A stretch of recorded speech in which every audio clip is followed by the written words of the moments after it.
একজন শিশুর চরিত্র গঠনের বীজ রোপণ হয় কোথায় থেকে?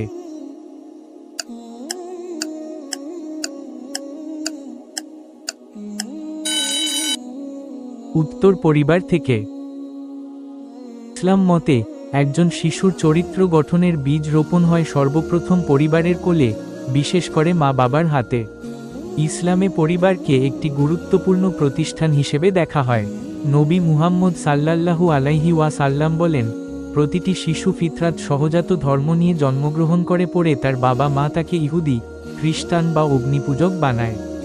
সহিহ বুখারী ও মুসলিম। এই হাদিস থেকে বোঝা যায়, শিশুর মধ্যে ঈমান ও ভালো চরিত্রের বীজ স্বভাবজাত থাকে, কিন্তু তা সঠিকভাবে গড়ে তোলা নির্ভর করে তার পরিবেশ ও পারিবারিক শিক্ষার উপর। মায়ের প্রভাব। ইসলামে মায়ের মর্যাদা অনেক উঁচু। মাই শিশুর প্রথম ও প্রধান শিক্ষিকা। একজন ধার্মিক, সহানুভূতিশীল, ধৈর্যশীল ও নৈতিকতাসম্পন্ন মা সন্তানকে ভালো চরিত্রবান করে গড়ে তুলতে পারেন। পিতার দায়িত্ব। পিতা হলেন পরিবারের অভিভাবক। পিতার দায়িত্ব হল সন্তানদের হালাল হারাম শেখানো, নামাজ, আদবকায়দা ও উত্তম চরিত্রে অভ্যস্ত করা। কুরআনে আল্লাহ তাআলা বলেন, হে মুমিনগণ, তোমরা নিজেদের এবং তোমাদের পরিবার পরিজনকে সেই আগুন থেকে রক্ষা করো, যার ইন্ধন হবে মানুষ ও পাথর। সূরা তাহরিম, আয়াত 6। শিশুর নৈতিক গঠন মূল্যে কুরআন শিক্ষা, নামাজে অভ্যস্ত করা, রাসূল সাল্লাল্লাহু আলাইহি ওয়াসাল্লামের আদর্শ শেখানো অত্যন্ত গুরুত্বপূর্ণ।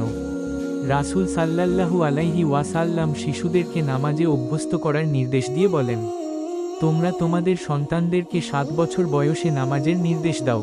আবু দাউদ। পরামর্শ। একজন শিশুর চরিত্র গঠনের বীজ রোপণ হয় তার পরিবারের কোলেই। ইসলাম শিশু লালন পালনে পবিত্রতা, দয়া, আদব ও নৈতিকতার শিক্ষা দেয়।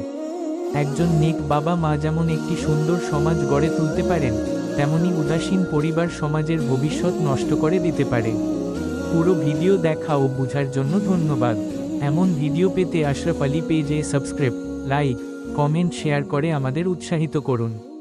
শুকরান।